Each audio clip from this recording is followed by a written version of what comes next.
여러분 축복합니다. 오늘 2부 예배는 찬양팀이 함께 했습니다. 라이브로 찬양을 드렸습니다.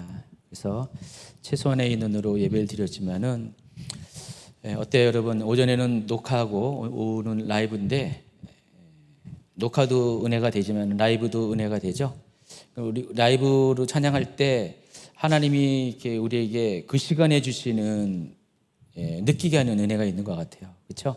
찬양팀들도 너무 찬양을 하고 싶어가지고 그냥 여러분 이렇게 성도들 못 오는데 우리 찬양팀 소수지만은 오신 것이 얼마나 영광일까요? 그렇죠? 감사하죠? 그러면은 다른 분도 찬양팀 하세요. 이참에 찬양팀 모집을 하겠습니다. 아마 코로나 이렇게 좀 이렇게 잠잠해지면 찬양을 쓰겠지만은 그분들은 연습 기간을 지난 다음에 그래도 한번 신청해 주시기 바랍니다. 요즘은 예배 현장에 참여하는 것이 얼마나 영광이고 복인지 모르겠어요. 그래서 사역자들도 마음껏 여기 못 오거든요. 우리가 제한된 인원으로 예배 드려야 돼서 그런 의미에서 우리 찬양팀 다시 한번 축복하고 격려드립니다. 박수하겠습니다. 마스크 쓰고 하는 게 얼마나 어려운데요. 쉽지 않습니다. 오늘 말씀은 고린도전서 1장 10절부터 12절까지입니다. 형제들아, 내가 우리 주 예수 그리스도의 이름으로 너희를 권하노니 모두가 같은 말을 하고 너희 가운데 분쟁이 없이 같은 마음과 같은 뜻으로 온전히 합하라. 내 형제들아, 클로의 지편으로 너희에 대한 말이 내게 들리니 곧 너희 가운데 분쟁이 있다는 것이라. 내가 이것을 말하거니와 너희가 각각 이르되 나는 바울에게, 나는 아볼로에게, 나는 게바에게, 나는 그리스도에게 속한 자라 한다는 것이니. 지난 수요일부터 고린도전서 강해를 시작했어요. 우리가 수요일마다 큐티와 함께는 성경 강해 시간이 있고 지난 수요일부터 고린도전서 강해를 시작했습니다. 지난 수요일은 무려 2시간 10분 동안 진행됐습니다. 1강과 2강을 동시에 소화해야 돼서 이렇게 약간 무리가 됐습니다. 여러분 이제 수요일 날 이렇게 강해 들으신 분들은 오늘 말씀을 보다 더 이해하기 쉬울 것이고요. 더 깊이 또 말씀을 접할 수가 있을 것 같습니다. 고린도전서는 바울이 고린도 교회에 보낸 여러 편의 편지가 있었는데 그 중에서 첫 번째로 기록된 편지입니다. AD 55년경에 기록됐고 기록한 장소는 에베소입니다. 근데 사도 바울이 고린도전서를 기록한 특별한 이유가 있습니다. 사도 바울은 모두 넓게는 4번에 걸쳐서 전도 여행을 떠났고요. 공식적으로는 3번의 전도 여행이 사도행전에 기록이 되어 있습니다.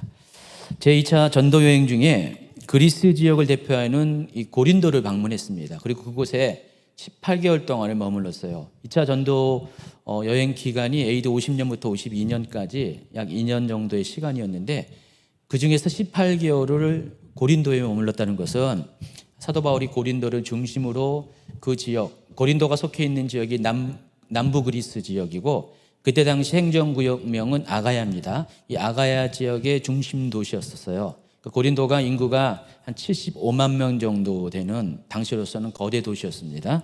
자, 그곳에서 18개월 동안을 머물면서 교회를 개척했는데 그 교회가 고린도 교회입니다. 여러분 당시 그 교회들은 다 가정에서 예배를 드렸어요. 지금처럼 건물이 있는 게 아니죠. 그래서 각 가정마다 교회들이 있기 때문에 꼭 한 개의 교회만을 말하는 것이 아닙니다. 아마 18개월 동안에 있으면서 사도 바울은 제 생각에는 여러 개의 교회를 개척했을 가능성이 많습니다. 어쨌든 그 지역에 있는 모든 교회들을 통칭해서 이제 고린도 교회라고 부릅니다. 그래서 사도 바울은 여기서 18개월 동안 머물면서 교회를 개척하고 고린도를 중심으로 아가야 지방에 복음을 전했습니다.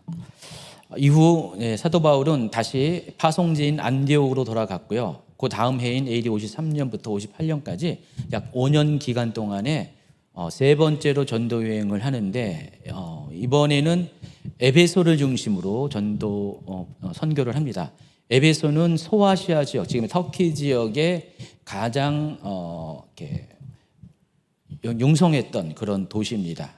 그래서 이 에베소에서 머물면서 3년 동안을 복음을 전합니다. 그렇게 시간이 몇 년 흘렸습니다. 고린 교회를 개척하고 나서 몇 년의 시간이 흐른 다음에 에베소에 있을 때, 사도 바울이 에베소에 있을 때 고린도로부터 글로의 집 편에라는 오늘 이제 본문 말씀의 표현이 있죠. 글로에라는 사람 집에 있는 사람들이 몇 명이 에베소를 방문합니다. 아마도 이렇게 바울을 만나기 위해서 일부러 고린도에서, 그리스에 있는 고린도에서 소아시아의 에베소까지 이동을 했다는 것입니다. 그리고 바울에게 고린도 교회의 소식을 전해줍니다. 좋은 소식이 아니었어요. 별로 좋지 않은 배드뉴스였습니다. 고린도 교회에 분쟁이 있다는 소식이었습니다. 다시 한번 우리 1장 11절을 읽도록 하겠습니다. 나의 형제자매 여러분, 글로의 집사람이 여러분의 소식을 전해주어서 나는 여러분 가운데 분쟁이 있다는 것을 알게 되었습니다. 당시 고린도 교회는 내부적인 진통이 아주 심했던 것 같습니다. 그래서 그 소식을 들은 사도 바울은 고민하다가 본인이 고린도 교회를 개척한 사도이기 때문에 이 문제에 대한 사도로서의 권면과 충고를 담은 편지를 기록합니다. 그리고 그것을 보내게 되는데 그 첫 번째 편지가 바로 오늘 고린도 전서라는 것입니다. 참고로 고린도 전서와 고린도 후서는 6개월의 시간차로 기록되었고요. 전해지지 않지만 중간에 또 한 편의 편지를 쓴 흔적이 성경에 남아 있습니다. 지난 수요일 강의에서 고린도 전서에 대한 결론적인 것들은 충분히 설명을 드렸고요. 또 두 번째 강의인 1장부터 4장까지 해서 오늘 주제와 동일한 이야기들을 다뤘습니다. 그런데 오늘은 이제 그 배경적인 것들은 그 강의로 여러분 충분히 접했고요. 오늘은 한 적용점을 이야기하는데 고린도교회가 겪은 문제들 통해서 오늘날 한국 교회와 또 한국 사회의 문제점들을 좀 진단하고 어떻게 이 문제점들을 우리가 극복할 수 있는가에 대한 대안을 여러분에게 말씀을 드리도록 하겠습니다. 자, 고린도 교회는 지식과 지혜가 아주 풍성한 교회였습니다. 또 교회 가운데 많은 은사와 표적이 나타나는 교회였습니다. 자, 그런데 문제가 그것이 하나님의 지혜와 하나님의 능력 안에서 하나님의 은혜 가운데 드러났어야 되는데 고린도 교회는 그러지가 못했다는 것입니다. 고린도 교회는 여러 면에서 미성숙한 모습을 나타내는 교회였습니다.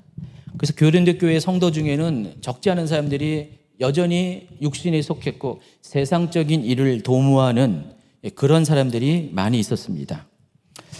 그래서 그런 그들에게 사도 바울은 그들이 아직 어린 나이와 같기 때문에 그들에게 단단한 말씀을 먹일 수 없다라고 이야기합니다. 고린도서 3장 1, 2절입니다. 성도 여러분, 이전에 나는 성령에 속한 사람에게 말하듯이 여러분에게 할 수가 없어서 세상에 속한 사람을 대하듯, 다시 말해서 그리스도 안에서 어린아이를 대하듯 말할 수밖에 없었습니다. 그때 나는 여러분에게 단단한 음식이 아니라 우유를 먹였습니다. 여러분이 단단한 음식을 먹일 준비가 전혀 되어 있지 않았기 때문인데 지금도 여전히 받을 준비가 되어 있지 않습니다. 여기 한두 분만 요 중앙 쪽으로 이동해 주시겠어요? 제가 시선을 어딘가에 초점을 놔야 되는데 이왕이면 중앙에 아이 컨택하는 분이 필요합니다. 잘 오셨습니다. 너무 예쁘네요. 여기 오니까. 그래요. 자, 이와 같이 성숙하지 못한 고린도 교회에 드러난 문제 중에서 가장 심각한 것이 오늘 이제 본문 이렇게 9절에서 소개한 것처럼 서로 파벌을 나누고 시기 질투하고 분쟁하는 분파주의였습니다. 사도 바울의 표현에 의하면은 이 분파주의는 고린도 교회 성도들이 아직 세상에 속해 있고 영적으로 성숙하지 못했다는 것을 단적으로 증명하는 것이라고 이야기합니다. 3절 읽어주세요. 여러분은 아직도 세상에 속해 있습니다. 시기와 다툼이 여러분 안에 있으니 이것이 바로 세상에 속한 것이고 세상 사람들처럼 행동하는 것이 아닙니까? 그래서 이제 사도 바울은 고린도서 1장부터 4장에 걸쳐서 비교적 긴 분량을 할애해서 이 고린도 안에 교회 안에 있는 이 파벌의 문제, 분쟁의 문제, 이 분파주의 문제에 대해서 다룹니다. 자, 12절에 의하면은 당시 고린도 교회는 모두 4개의 분파가 있음을 알 수가 있습니다. 내가 이것을 말하거니와 너희가 각각 이르되 나는 바울에게, 나는 아볼로에게, 나는 게바에게, 나는 그리스도에게 속한 자라 한다는 것이니. 자, 그림에 보면 이렇게 네 파가, 그림 퀄리티가 별로 안 좋았어요. 이렇게 네 개의 파가 서로 피켓 들고 줄 서라고 하면서 서로 분파를 이루고 있었다는 것을 알 수가 있습니다. 그 중에 먼저 바울파가 있습니다.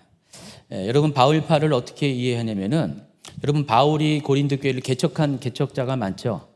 그래서 바울이 고린도 교회를 세울 때 그때 초기의 멤버들이 아마 바울파일 가능성이 많습니다. 그러니까 바울을 따르는 사람들이 초기에 바울을 통해서 복음 안에 들어온 사람들을 가리킵니다.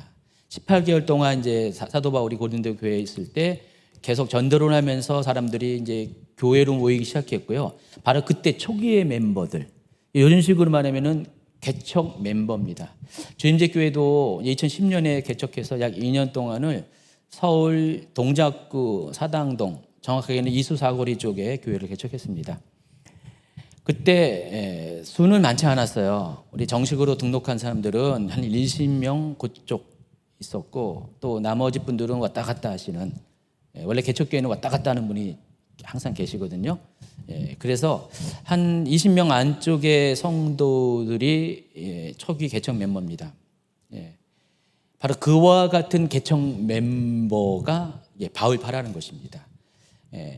우리 교회가 이제 2년 뒤에 인천으로 다시 이렇게 두 번째 개척하는 것처럼 이전을 했잖아요. 그러니까 처음에 그 개척 멤버는 많이 못 따라왔어요. 그때는 초신자들이 한 절반 이상이 됐기 때문에 초신자들이 못 따라오고, 그나마 인천 쪽에 이제 거주주가 있었던 몇 분만 두 번째 교회 성전 이전하는 곳에 같이 따라와서 뭐 거의 두 번째 개척하는 것으로 시작했습니다. 2012년인데 그때부터 이제 교회가 이제 부흥하기 시작했어요. 그래서 주임제 교회는 엄밀히 따지면 개척 멤버가 거의 안 남아 있어요. 그러다 보니까 나는 개척 멤버입니다, 나는 바울파입니다라고 주장하는 사람들이 거의 없어요. 그래서 참 감사하더라고요. 감사합니다. 어쨌든 주임제 교회가 여지껏 뭐 그래 성도들 간에 뭐 파벌이 없고 큰 분쟁이 없는 것 중에 하나가 그런 것도 적잖이 영향을 끼쳤던 것 같습니다. 그러니까 교회 소위 기득권을 이렇게 주장하는 사람들이 많지 않습니다. 어쨌든 이 바울파는 그런 사람들을 가리켜요. 초기 개척 멤버처럼 자기가 교회의 주인인 것처럼 그렇게 기득권을 이렇게 주장하고, 특별히 처음에 일대 목회자인 바울만을 인정하고 바울만을 따르는 그런 사람들. 여러분, 고린도 교회는 이후에도 계속해서 많은 사역자들이 거쳐가는데, 그때 최초에 그 교회 개척자이면서 목회자였던 이 바울을 따르는 사람들이 나름대로 그들끼리 똘똘 뭉치기 시작한 것 같아요. 그리고 파벌이 형성이 되었던 것 같습니다. 두 번째가 아볼로파라고 나와 있습니다. 자, 아볼로파를 이야기해서는 아볼로에 대해서 좀 이해해야 됩니다. 여러분, 아볼로의 출생지가 북아프리카 알렉산드리아입니다. 자, 이 알렉산드리아도 당시 로마 제국 가운데서 북아프리카를 대표하는 대도시였습니다. 자, 여기도 일찌감치 헬라화된 도시였습니다. 이미 BC 3세기 경에 이곳에 그리스에서 내려온 왕조가 세워지면서 통치자가 되면서 그때부터 많은 그리스인들이 이쪽에 정착을 했고요. 또 수리아 지역에서도 사람들이 많이 왔고 유대인들도 이곳에 많이 정착합니다.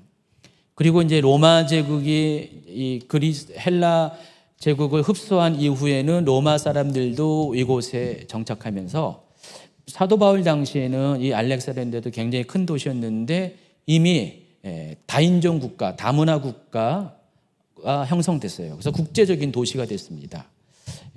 어떤 분들은 이 알렉산드리아의 인구의 한 3분의 1가량이 유대인일 것이다 라고 이야기할 정도로 많은 유대인들이 이곳에 거주했습니다. 자, 아볼로는 조상 때부터 알렉산드리아에서 살았던 사람이에요. 이미 몇 세기에 걸쳐서 아마 아볼로의 조상도 알렉산드리아에 정착했던 사람입니다. 그러니까 우리가 쉽게 이야기하면은 미국에 이민 가서 몇 세대에 걸쳐서 여기 아볼로 같은 경우는 한 어쩌면은 길게 보면은 200~300년 동안 그 조상들이 계속 살아온 거예요. 미국에서 살아온 겁니다.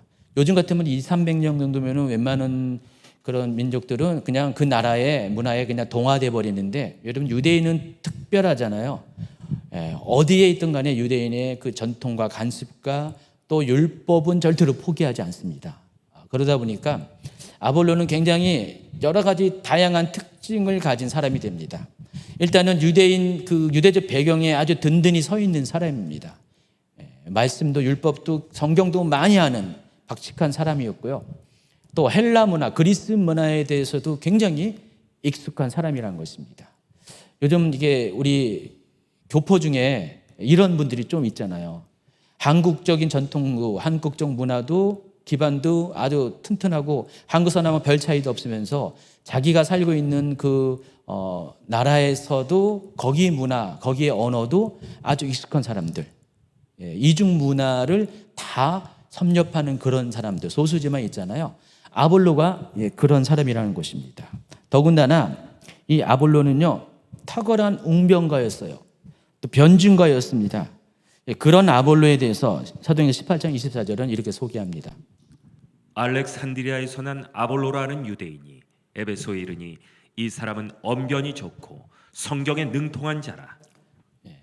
이런 아볼로가 에베소를 방문해서 거기에 이제 어느 한동안 정착해서 삽니다.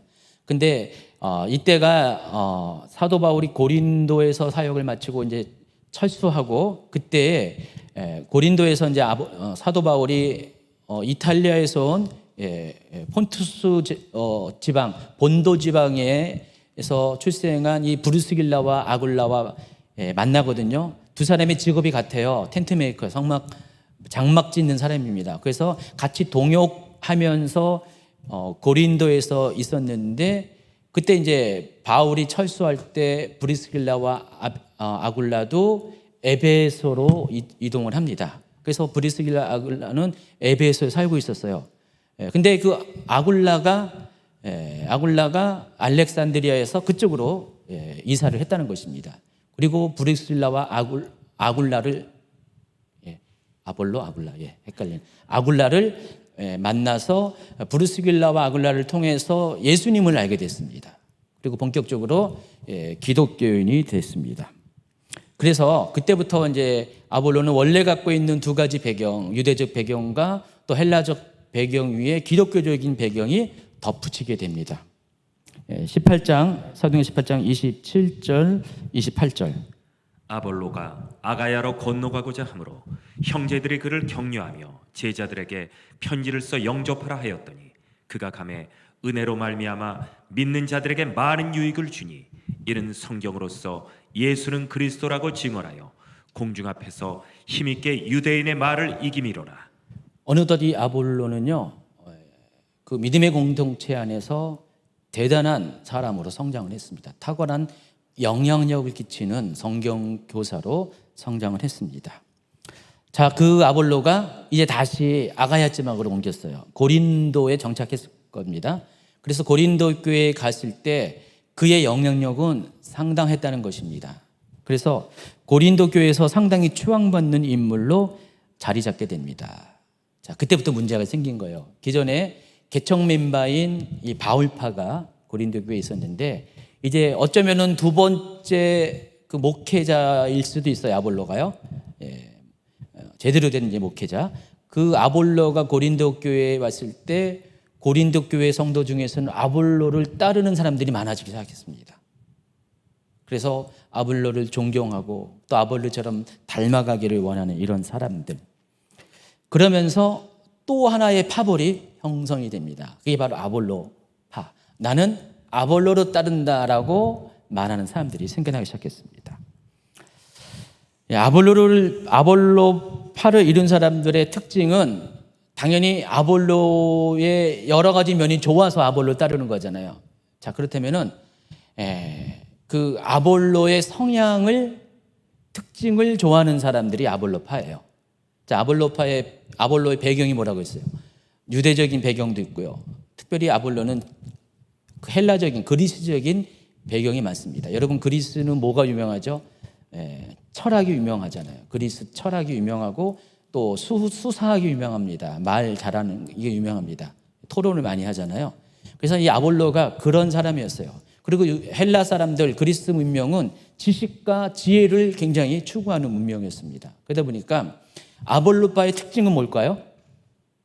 바로 지식과 지혜를 추구하는 사람입니다. 여러분 우리 교회에서도요, 제가 그런 거 많이 느낍니다. 은혜파가 있어요. 그냥 은혜만 받는 걸 이렇게 뜨겁게 기도하고 막 그런 걸 좋아하는 분이 있어요.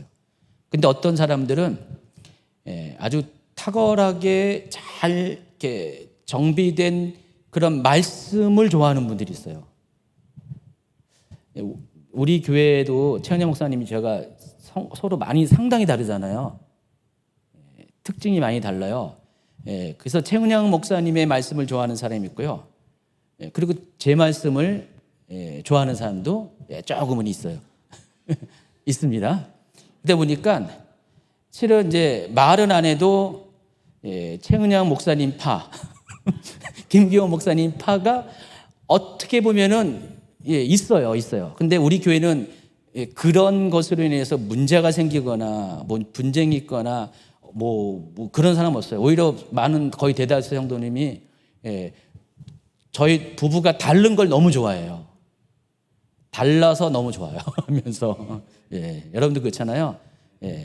그래서 본인들이 가만히 있어도 균형을 잡아간다고 너무 좋아하거든요. 근데 우리 최 목사님 저하고 공통점이 더 많아요. 더 많습니다. 말씀에 집중하는 공통점이고요. 저도 똑같이 최 목사님 저는 성령에 집중하는 공통점이 있습니다. 근데 이제 내가 그런 성향이 있으면은 그런 것들이 자꾸만 부각이 되잖아요. 그런 것을 여러분 이해하시기 바랍니다. 근데 고린도 교회는 그 아볼로의 그런 면을 좋아하는 사람들이 상당히 있었던 것 같아요. 지식적이고 또 사변적인 이런 것들을 좋아하는 그리스적인 어떤 색깔을 좋아하는 그런 사람들이 아볼로를 따랐다는 것입니다. 그래서 고린도 교회에서 4개의 파가 있었지만은 실제로 가장 충돌이 일어나는 그 파는 바울파와 또 아볼로파라는 것을 여러분 아시기 바랍니다. 3장 4절, 5절, 6절을 보면은 우리가 이것을 이해할 수가 있습니다. 어떤 사람이 나는 바울파다라고 말하자 다른 사람은 나는 아볼로파다라고 말하고 있으니 세상에 속한 사람이 아니면 무엇이겠습니까? 도대체 아볼로가 무엇이며 바울이 무엇입니까? 나나 아볼로나 여러분을 믿도록 하고 주님께서 각 사람에게 할 일을 맡기셔서 일하는 일꾼에 불과합니다.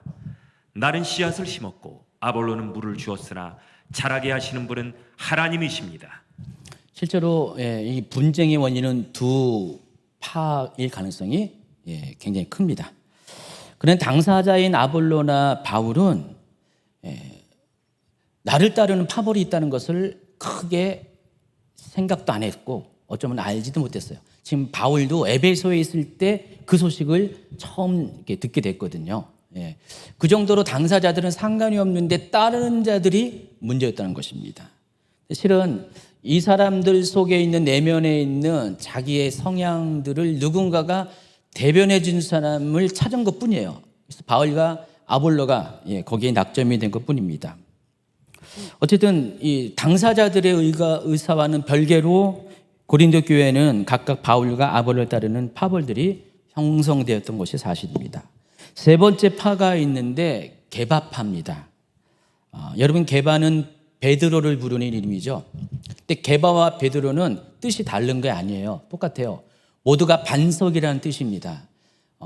여러분 베드로가 아주 유명한 신앙 고백을 하잖아요. 마태복음 16장에 보면은 무슨 고백을 합니까? 주는 그리스도요 살아계신 하나님의 아들입니다라는 유명한 고백을 합니다. 이 고백이 어디서 행해졌죠? 갈릴리 북쪽에 있는 가이사라 빌립보 지역에서 있습니다. 여러분 거기 가면은 그 고백이 이루어지는 장소에 큰 바위산이 있습니다. 그래서 그 바로 그 바위산 앞에서 베드로가 그런 고백을 해서 예수님께서 그 바위처럼 베드로의 믿음을 인정한 거예요. 그래서 너의 이름은 이제부터 저 바위와 같다, 반석과 같다, 페트라이다 해서 베드로라는 이름이 지어졌습니다. 근데 베드로라는 이름은 헬라식 이름입니다. 그것을 히브리식으로 부르면 게바예요. 게바나 베드로나 같은 이름이라는 것을 아시기 바랍니다. 이와 비슷한 게 사울과 바울인데 히브리식으로 부르면 사울이고 헬라식으로 부르면 바울이에요. 같은 뜻입니다. 근데 원래 이 베드로 게바의 본명이 뭐였죠? 시몬입니다. 시므온. 시므온의 헬라식 발음이 시몬이죠. 원래는 시몬이었습니다. 그 시몬이 게바 베드로가 되었다는 것입니다. 여러 상식적으로 그때 당시 사람들 가운데 베드로를 부르는 이름이 게바보다는 베드로가 일반적이었어요. 왜냐하면 지금 여기 고린도 교회는 주로 헬라인들로 구성된 그리스 사람으로 구성된 교회잖아요. 물론 유대인도 다수 여기 있었지만은 그렇기 때문에 베드로라는 이름으로 이렇게 통용되는 것이 일반적이잖아요. 근데 이 교회 안에 베드로를 따르는 그 파의 이름이 베드로파가 아니라 게바파라고 했습니다. 굳이 왜 게바파라고 불렀을까요? 그래서 그걸 통해서 여러분이 알아야 될 것이 있습니다. 이 게바를 따르는 베드로를 따르는 사람들은 어떤 성향의 사람일까? 여러분 베드로는요 바울과 아볼로와 달리 예수님을 직접 본 사람입니다. 직접 따른 사람이고요. 가까이서 예수님을 안 사람입니다. 그러니까 예루살렘 그 교회의 핵심 멤버였습니다.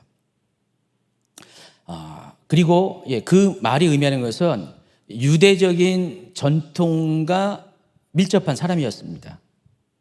지금 여기 말하는 아볼로, 바울, 이 게바 중에서 제일 유대적인 사람이 이 게바였다는 것입니다. 베드로였어요. 자, 그러면은 이 베드로를 따른 사람이 어떤 사람일까요? 그런 성향의 사람들이에요. 아마 그들 중에 다수는 진짜 유대인일 거예요. 혈통적인 유대인들이 이 게바파에 속했을 것입니다. 자, 그러면은 고린도 교회는 초대 창립 멤버, 개척 멤버가 있었고 바울파가 있었고 또 그리스 성향의 사람들 아볼로파 그리고 유대적인 성향들 게바파 이 세 종류의 사람들이 서로 좀 많이 달랐어요. 다르면서 하나가 되어서 교회 안에 있습니다. 근데 이게 서로 조화를 이루지 않고 어떻게 됐어요? 서로 자기들이 가장 제일 대단하다. 자기가 따르는 이 바울, 아볼로, 게바가 가장 위대한 사도다. 이렇게 생각을 하고 있었다는 것입니다. 자, 그러다 보니까 이것저것 다 싫은 사람이 있어요. 그런 모습이 싫어서 나는 게바파도 아니고 나는 아볼로파도 아니고 나는 바울파도 아니고 나는 그리스도파다라고 하는 사람들이 있어요. 나는 그리스도에 속했다. 그걸 가리켜서 그리스도파라고 부릅니다. 어찌 보면은 좋아 보이잖아요. 좀 나아 보이잖아요. 근데 이들 또한 문제가 있어요. 고린도 전서에는 특별히 나와 있지 않지만 고린도 후서 10장 7절에 보면은 이 그리스도파가 어떤 사람인가에 대한 힌트가 있습니다. 여러분은 사물의 겉모습만 보고 있습니다. 누구든지 자기가 그리스도께 속한 사람이라고 생각하는 사람이 있다면 그 사람은 자기가 그리스도께 속한 것처럼 우리도 그리스도께 속한 사람이라는 사실을 다시 한번 생각해 보아야 합니다. 아까 12절에 나는 그리스도를 따른다, 나는 그리스도에 속한다라고 하는 파가 있었다 그랬잖아요. 사도 바울의 이 말은 어떻게 보면 일반적으로는 그냥 모든 사람은 포괄하는 말인 것처럼 보이지만은 한편으로는 실제로 그리스도파의 사람들에 대한 이야기일 수도 있다는 것입니다. 여러분, 누구든지 자기가 그리스도께 속한 사람이라고 생각한다면은 그런 사람이 있으면은 다시 말해서 그리스도파가 있다면은 그 사람은 자기가 그리스도에 속한 것처럼 자기가 아닌 다른 사람들도 역시 그리스도에 속한 것을 인정해 줘야 된다는 것입니다. 다시 한번 그 생각해 줘야 된다는 것입니다. 그런데 이렇게 말을 하는 이유는 그렇지 않게 행동한다는 것입니다. 다시 말해서 게바파, 아볼로파, 바울파를 잘못했어 하면서 무시하고 인정하지 않으려는 경향이 있다는 것입니다.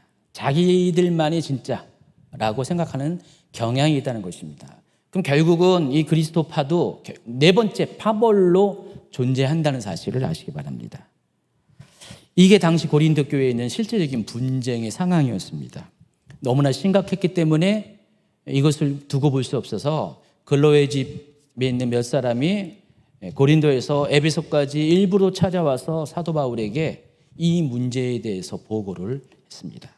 사도 바울이 이 문제를 소식을 접해 들었을 때 엄청나게 고민을 많이 했을 것 같아요. 어쩌면 좋노 하면서 자기가 개척한 교회인데 어쩌면 자기가 영적으로 나은 교회인데 그래서 이 부분에 대한 책임감을 가지고 고민하면서 이 부분을 해결하기 위해서 이 문제에 대한 진단과 해결책을 편지를 담아서 기록을 했는데 그게 고린도전서고 특별히 그 부분에 대한 것이 1장부터 4장까지 집중적으로 기록되어 있다는 것입니다. 그래서 바울은 고린도 교회 교인들 사이에 파벌이 생긴 이유를 몇 가지로 지적을 합니다. 원인을 분석합니다. 진단을 합니다. 첫 번째, 고린도 교회에 파벌이 생긴 이유가 그들이 복음에 대한 이해가 부족했기 때문에 그렇다고 말을 합니다. 그러니까 바울의 주장에 의하면은 복음에 대한 오해가 고린도 교회 안에 분파주의를 만들었다는 것입니다. 고린도전서 1장 22절부터 25절. 유대인들은 표적을 요구하고 그리스인들은 지혜를 찾습니다. 하지만 우리는 그리스도께서 십자가에 못 박히셨다는 것을 전합니다. 이것이 유대인들에게는 걸려 넘어지게 하는 것이요 이방인들에게는 어리석은 것이지만 유대인이 되었든지 그리스인이 되었든지 부르심을 받는 사람들에게 그리스도는 하나님의 능력이며 하나님의 지혜입니다. 하나님의 어리석음이 사람의 지혜보다 더 지혜로우며 하나님의 약함이 사람의 강함보다 더 강합니다. 22절에 보면 유대인은 표적을 요구하고 그리스도인들은 지혜를 찾는다라고 했습니다. 이게 그냥 스쳐 지나가는 이야기를 듣지 마시고요. 아주 중요한 의미가 있습니다. 자, 이 말은 사도 바울이 유대인은 어떻고 또 그리스인은 어떻다는 것들을 한 단어로 특징 지어서 설명한 겁니다. 유대인의 특징은 표적을 요구하는 사람들, 또 헬라인, 그리스인의 특징은 지혜를 찾는 사람이라는 것입니다. 이게 그들의 성향이라는 것입니다. 실제로 유대인들은요, 표적을 되게 좋아했어요. 요한복음 4장 48절에 보면 예수께서 이같이 말씀하세요. 예수께서 이르시되 너희는 표적과 기사를 보지 못하면 도움이 좀 믿지 아니하리라. 괜히 하시는 말씀이 아니라 실제로 유대인들의 특징이 그렇다는 것입니다. 유대인들은 표적을 상당히 좋아하는 민족이에요. 그러니까 표적을 보고 믿는 사람이에요. 뭔가를 보여줘야지 믿는 사람들. 유대인의 언어 히브리어도 그런 구조로 되어 있다고 그렇습니다. 그러니까 유대인 언어인 히브리어도 직관적인 언어예요. 그리고 좀 이따 소개하지만 헬라어는 사변적인 언어예요. 그러니까 언어가 확 달라버려요. 그래서 뭔가 히브리어 자체가 보여주는 언어고 보고 바로 직관적으로 그걸 이렇게 감지하는 언어고 또 헬라어는 보고 생각을 통해서 그 뜻을 이해하는 언어라는 것입니다. 근데 이 언어 가운데에서도 그 민족성이 잘 반영이 되어 있어요. 그래서 유대인들은 표적을 보아야지만 믿는 그런 민족이라는 것입니다. 이와 반대로 그리스인들은 지혜를 중요시했습니다. 그 생각을 많이 해요. 그 철학이 많이 발달했잖아요. 그래서 보고 믿는 것이 아니라 생각하고 따져봐서 믿는 그런 사람들. 이렇게 철저하게 달라요. 다르면 아까 그 파들이 있었잖아요. 게바파, 아볼로파. 그래서 게바파는 그 지혜를 찾는 아볼로파는 기회를 찾는 그런 성향을 가진 사람들이었을 것이고 또 게바파는 표적을 보면 믿는 그런 성향의 사람들이 있을 것입니다. 그러니까 교회 안에 이렇게 서로 다른 성향의 사람들이 있었기 때문에 서로 분쟁을 할 수밖에 없었다는 것입니다. 이처럼 사도 바울은 서로 다른 두 세계를 언급하면서 그런 사람들에게 십자가는 어떤 의미가 있냐? 유대인들에게는 이것은 거리끼는 것입니다. 그리고 이방인인 그리스 사람들에게는 이 십자가는 미련한 것이라는 것입니다. 아무리 생각해도 이해가 안 되는 거예요. 그 유대인 생각에는 이 십자가는 정말 이거는 말도 안 되는 수치스러운 거고 거리끼는 그런 것이라는 것입니다. 그렇지만은 오직 믿음으로 거듭난 사람들, 믿음 안에 들어온 사람들은 십자가의 도의 의미가 무엇인지 알잖아요.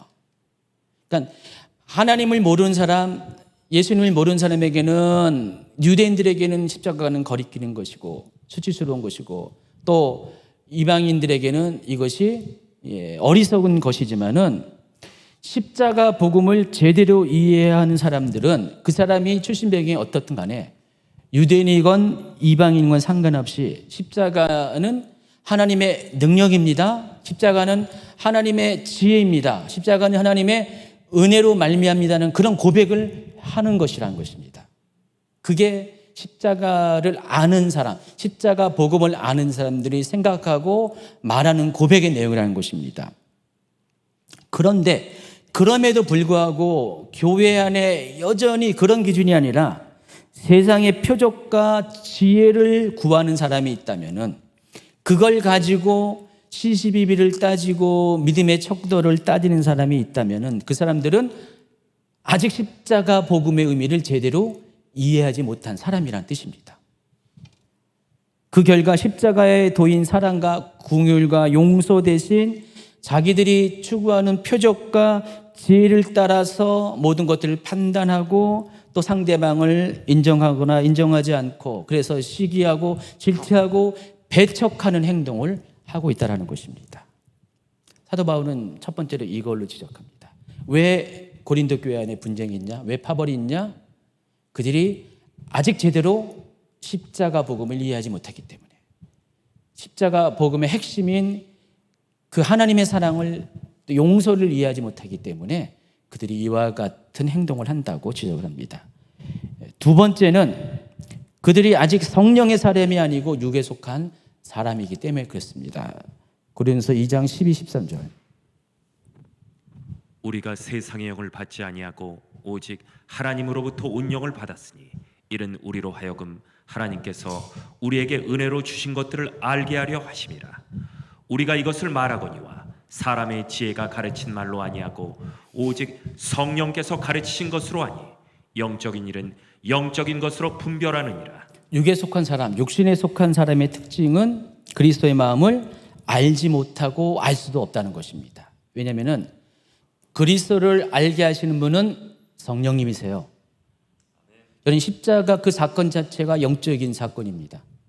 눈에 보이는 사건이지만 굉장히 영적인 백그라운드를 갖고 이렇게 생겨난 사건입니다. 그러니까 십자가를 이해하려면은 여러분이 성령으로 그것을 이해해야 된다는 것입니다. 그러니까 성령이 아니고서는 그 어느 누구도 예수님을 주시라 할 수 없다라고 사도 바울이 이야기했잖아요. 그러니까 우리가 예수님을 그리스도로 인정하는 것조차도 성령으로 말미암아 우리가 할 수가 있어요. 그러니까 성령이 아니고서는 하나님의 마음과 생각과 뜻과 계획들을 여러분 도무지 알 수가 없어요. 여러분 성경을 읽어도 성령 안에서 성령이 주신 감동으로 읽지 않고 그냥 성경을 읽으면은 이해가 잘 안 돼요. 근데 성령이 여러분에게 깨우치게 하시면은 이 말씀이 막 이해가 되잖아요. 그래서 믿음은 영적인 것입니다. 그래서 영적인 것은 영적인 것으로 분별해야 되는데 자, 이 고린도 교회 사람들은 그런 사람이 아니었어요. 육신에 속한 사람들이었다는 것입니다. 그래서 그런 사람들에 대해서 2장 14절에 이렇게 말합니다. 육에 속한 사람은 하나님의 성령의 일들을 받지 아니하나니 이는 그것들이 그에게는 어리석게 보이며 또 그것들을 알 수도 없나니 그러한 일은 영적으로 분별되기 때문이라. 그래서 육적인 사람들은 육적인 반응을 할 수밖에 없다는 거예요. 성령의 사람이 아닌 사람들은 육적인 반응을 할 수밖에 없는데 그 육적인 반응의 결과가 파벌을 만든다는 것입니다. 그럼 교회 안에 파벌이 있다는 것은요, 자, 이러한 사람들로부터 파벌이 시작되는 것을 아시기 바랍니다. 세 번째는 3절 4절입니다. 여러분은 아직도 세상에 속해 있습니다. 시기와 다툼이 여러분 안에 있으니 이것이 바로 세상에 속한 것이고 세상 사람들처럼 행동하는 것이 아닙니까? 어떤 사람이 나는 바울파다라고 말하자 다른 사람은 나는 아볼로파다라고 말하고 있으니 세상에 속한 사람이 아니면 무엇이겠습니까?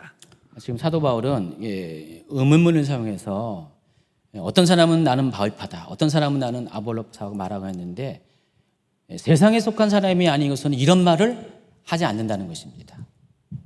자, 그래서 우리가 세 번째로 알아야 될 것은 교회 안에 분쟁이 있는 이유는, 분파주의가 생긴 이유는 우리 안에 있는 미성숙의 문제예요. 아직 성숙하지 못한 사람들에게 이런 현상이 나타나는 것입니다. 또 지적인 교만이 있는 사람들에게 이런 일들이 생겨나게 된다는 것입니다. 그래서 여러분이 분파주의 가운데 여러분이 속해 있다, 나는 아볼로파다, 나는 바울파다라고 여러분 스스로가 말하고 그렇게 행동한다면 여러분이 아직 성숙하지 못했다는 증거라는 것을 아시기 바랍니다.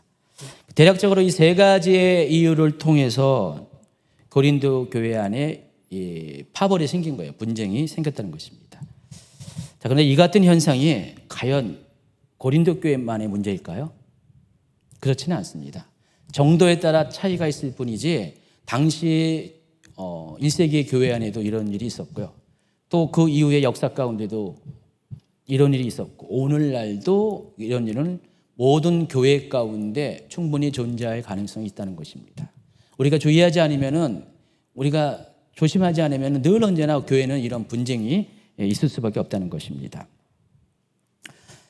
과거에는 한 개인 개교의 문제예요. 이런 것들이 개교에 있는 문제입니다. 어느 교회는 뭐 이렇게 파가 나눠져 가지고 뭐 이렇게 교회가 막 이렇게 분쟁이 있었고 막 교회가 막 쪼개졌다. 종종 듣잖아요. 근데 이거는 개교의 문제잖아요. 근데 요즘은요, 개교의 문제를 뛰어넘어서 한국 교회 전체의 문제이기도 합니다. 한국 사회 전체의 문제이기도 해요. 그러니까 교회를 뛰어넘어서 한국 사회 전체의 문제이기도 한다는 것입니다. 지금 그래서 우리 요즘의 세대의 특징은 이렇게 고린도 교회에 파벌이 있는 것처럼 세상이 막 나눠지고 있어요. 점점 심각하게 극단적으로 나누어지는 세대 가운데 우리가 살고 있다는 것입니다. 그래서 두 가지 측면에서 이런 분파주의를 좀 다루겠습니다. 첫 번째가 교회 안에 있는 분파주의를 말씀을 드리겠습니다. 요즘에는 인터넷이 많이 발달하면서 특별히 유튜브를 통해서 유명한 메신저들이 많이 발굴되었습니다. 유명한 사람들이 많아졌어요. 불과 10년 전만 해도요, 그냥 유명하다 그러면 어느 특정한 교회의 큰 교회의 유명한 설교자 이런 식으로 이렇게 지명도가 좀 있었어요. 아는 사람만 알았죠. 그리고 그분의 설교를 직접 이렇게 듣는 경우도 그렇게 많지 않았어요. 근데 지금은 어떻습니까? 유튜브 때문에 여러분은 어느 누구든지 원하는 이렇게 분들의 설교는 바로바로 들을 수가 있어요. 아무런 제한 없이 많이 들을 수가 있습니다. 자, 그렇다 보니까 순기능도 있어요. 아주 좋은 면이 있습니다. 그동안 우리가 시간이 없어서 또 갈 수 없어서 듣지 못했던 그런 목사님들의 말씀을 듣고 우리의 폭이 넓어지고 또 영적으로 깊어지면서 우리가 믿음으로 성장할 수 있는데 많은 도움이 되는 건 사실입니다. 그렇지만은 이 순기능과 별개로 부분적이지만 역기능들이 거기 존재한다는 사실을 여러분이 아시기 바랍니다. 그 대표적인 예가 여러 가지가 있는데 그 대표적인 예가 한 가지를 이야기하면은 아무런 거름장치 없이 어떤 분들은 극단적으로 쏟아내는 그런 말들을 합니다. 근데 그것을 일방적으로 들을 때가 많이 있어요. 여러분, 선한 목자인 경우는 어떻게 합니까? 양들에게 꼴을 먹일 때 미리 목처지를 다 가가지고 확인해가지고요. 혹시 독초가 있나 이런 것들을 확인하고 그런 것이 없는 좋은 풀만 있는 데만 데려다니면서 양을 꼴을 먹입니다. 풀을 먹입니다. 근데 지금 이렇게 유튜브를 통해서 이렇게 접하는 이 메신저들은 이 사람들이 누군지 몰라요. 청중이 누군지 모릅니다. 시청자가 누군지 몰라요. 다 익명성이에요. 한마디로 내 양이 아니라는 것입니다. 그래서 그 양들의 상황과 형편과 믿음의 척도들을 고려하지 않습니다. 그냥 그저 자기가 하고 싶은 말을 하는 거예요. 그중에 어느 누군가 자기 말을 듣고 동조하고 동의하고 따르는 거죠. 그래서 그러다 보니까 처음에는 안 그랬지만 시간이 가면 갈수록 이 거침없이 쏟아지는 이 말이 어떤 사람에게는 독초로 작용한다는 것입니다. 또 이 메신저들 속에는요, 쓴뿌리가 있는 사람들이 상당히 많이 있을 거 아니에요. 말로써 쓴뿌리가 막 쏟아나져요. 나도 모르게 그 안 좋은 걸 다 받아 먹는 거예요. 받아 먹기 때문에 시간이 가면 갈수록 이 메신저의 영향을 상당히 많이 받게 된다는 것입니다. 저는 최근 몇 년간 이런 현상들을 좀 많이 지켜봤습니다. 점점 이 시대가 가면 갈수록 이런 현상들이 심해져요. 그리고 강도가 상당히 세지고 그 유튜브 메신저를 통해서 영향받는 사람들이 점점 많아지고 있다는 사실을 확인하게 됩니다. 언젠가는 이 말을 좀 이렇게 제가 본격적으로 꺼내고 싶었어요.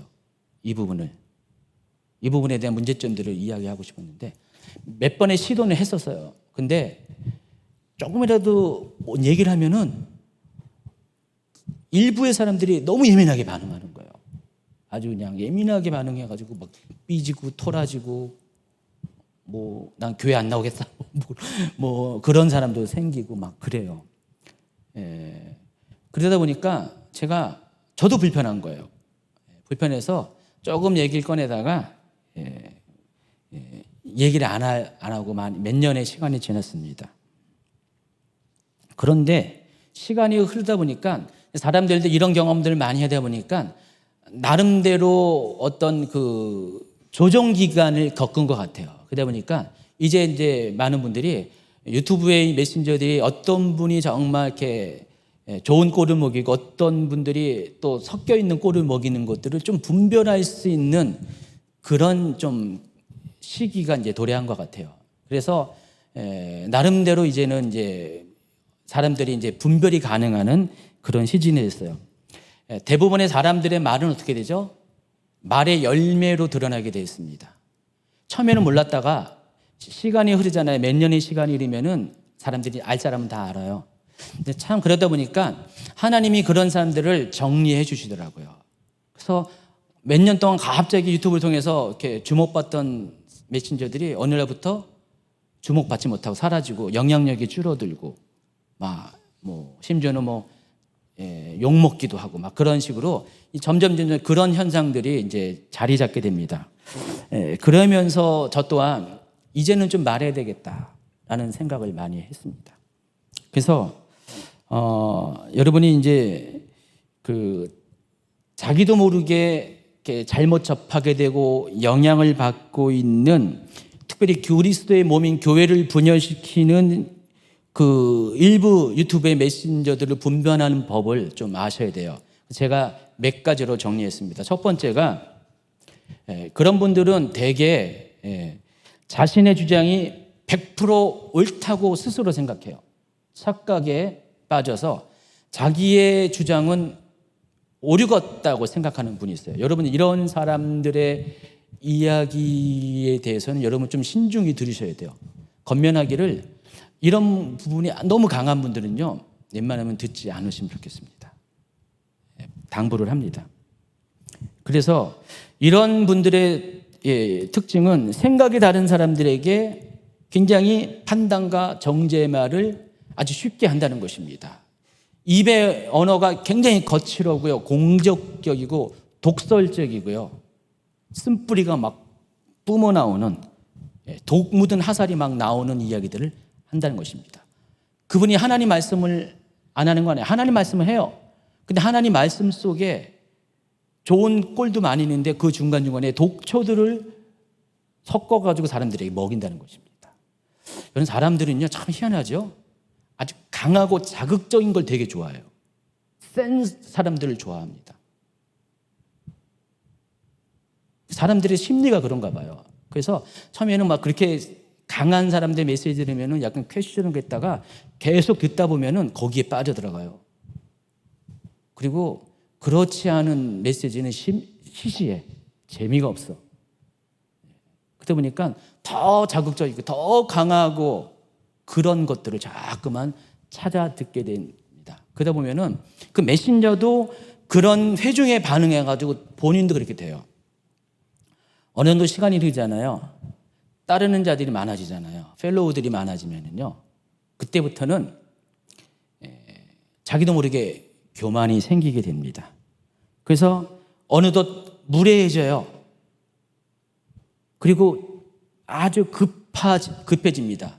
그러면서 마치 자기가 교주가 된 것처럼 생각을 하고요. 막 사람들을 독점합니다. 실은 알고 보면은 나와 상관이 없는 그냥 회중이에요. 그냥 익명성 있는 그런 시청자임에 불구하고 뭐 거기 듣는 모든 사람들 본인 교인처럼 막 심하게, 교인도 그러면 안 되는데 막 심하게 대하고 막 통제하려고 하는, 강제하려고 하는 그런 메시지들을 막 쏟아낸다는 것입니다.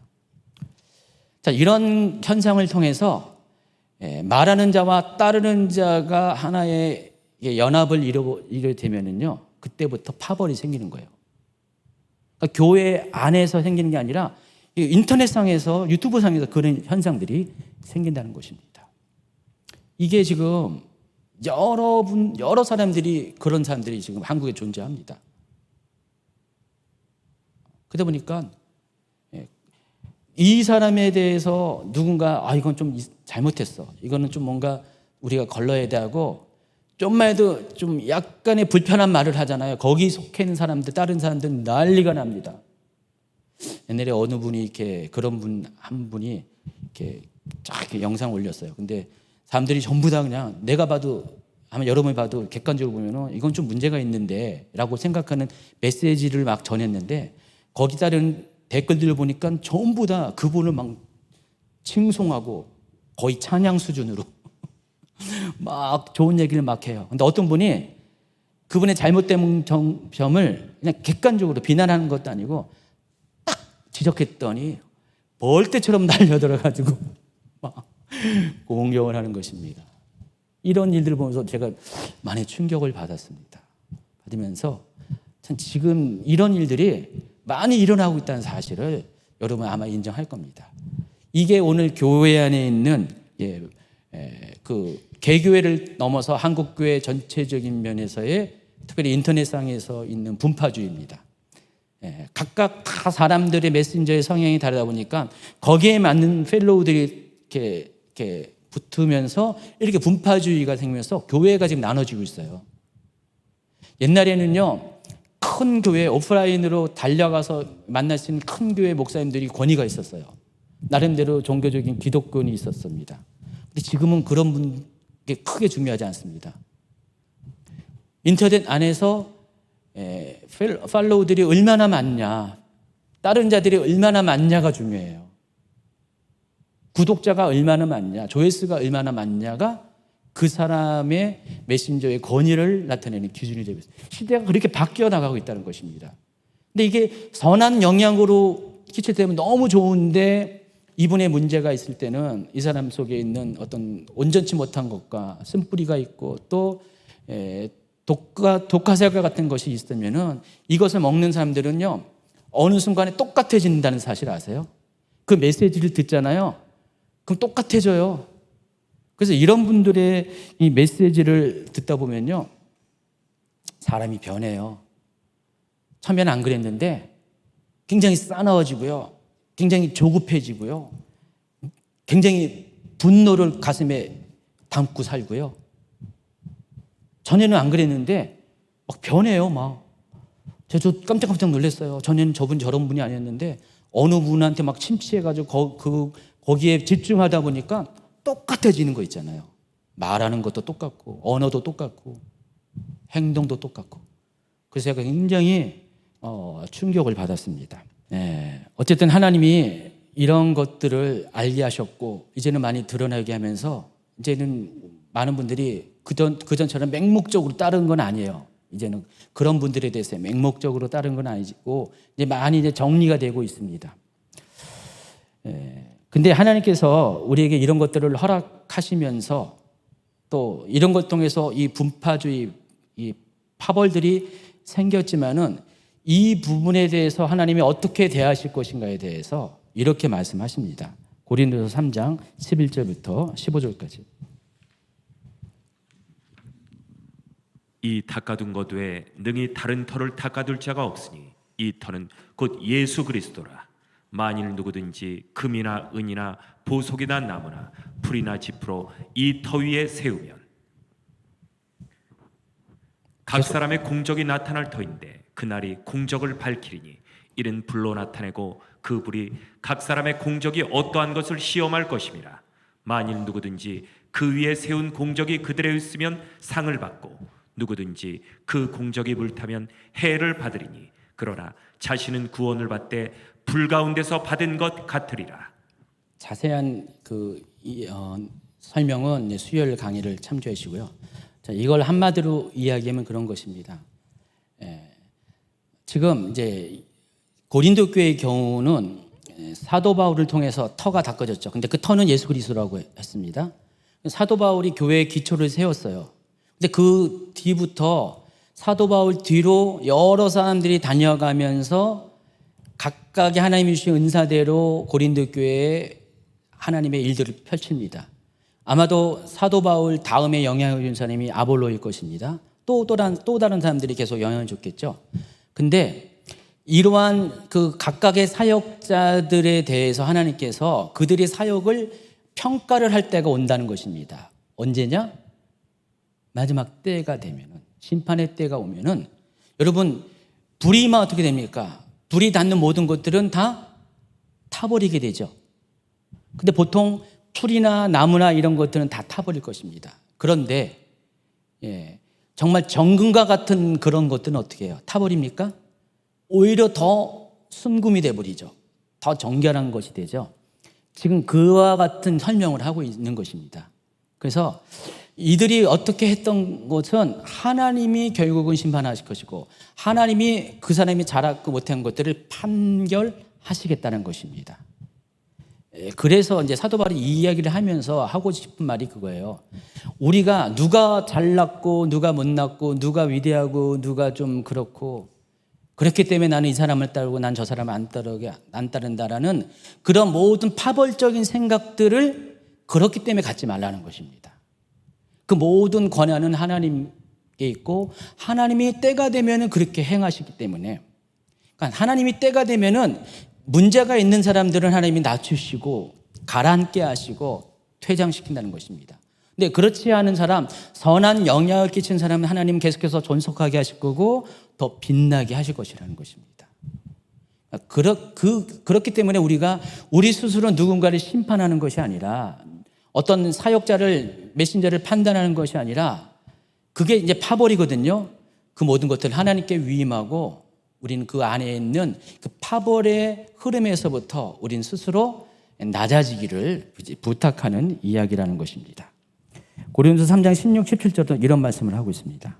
너희는 너희가 하나님의 성전인 것과 하나님의 성령이 너희 안에 계신 것을 알지 못하느냐. 누구든지 하나님의 성전을 더럽히면 하나님이 그 사람을 멸하시리라. 하나님의 성전은 거룩하니 너희도 그러하니라. 개인적으로는 여러분이 하나님의 성령이 거하시는 성전인 것을 아시고 거룩한 성령이 거하신다는 그것을 예민하게 느끼면서 행동하라는 것입니다. 또 두 번째는 교회적으로도 마찬가지예요. 교회는 역시 성령께서 운행하시는 게 교회예요. 교회 모든 이끄시는 분은 성령님인데 그 성령님이 계시는 것처럼 우리 또한 그렇게 교회를 섬기고 또 교회를 또 이렇게 만들어 가야 된다는 그 얘기를 하고 있습니다. 그러니까 성령의 사람답게 행동하라, 그 얘기를 하고 있습니다. 그렇기 때문에 이 말의 권세로 자신을 옳고 다른 이들은 틀리다고 비방하고 정죄하는 사람들은 사람들이 아무리 따른다 할지라도 그것으로 인해서 또 다른 사람들을 정죄하고 비난하고 하는 그런 행동들은 하나님의 사람의 행동이 아니라는 것입니다. 여러분, 육신에 속한 사람과 성령에 속한 사람은 그 말의 열매를 통해서 드러나게 되어 있습니다. 성령을 쫓는 사람들은 성령께서 그 사람이 하나님의 사람인 것을 증명할 것이고, 육신을 쫓는 사람, 세상에 속한 사람들은 성령께서 그 사람이 하나님의 사람이 아닌 것을 결국은 드러내게 하신다는 것입니다. 그러니까 때가 되면은 하나님 반드시 사람마다 열매를 거두시기 때문에 그것을 또 잊지 말라는 의미입니다. 두 번째, 교회 밖에 분파주의에 대해서 얼마 남지 않았는데 요거를 하고 마칠 겁니다. 여러분, 교회 안에만 이런 사람들이 있는 것이 아닙니다. 교회 밖에도 동일하게 이런 현상들이 발생해요.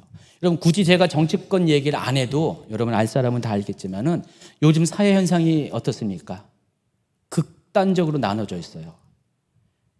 너무 자극적인 말, 극단적인 말을 하는 사람들이 점점 많아지고 있습니다. 그리고 특징이 뭡니까? 내 생각과 맞지 않으면 어떻게 해요? 내 가치관과 또 심지어 내 유익과 맞지 않으면 어떻게 돼요? 다 적입니다. 내 편이 아니라 내 편이 됩니다.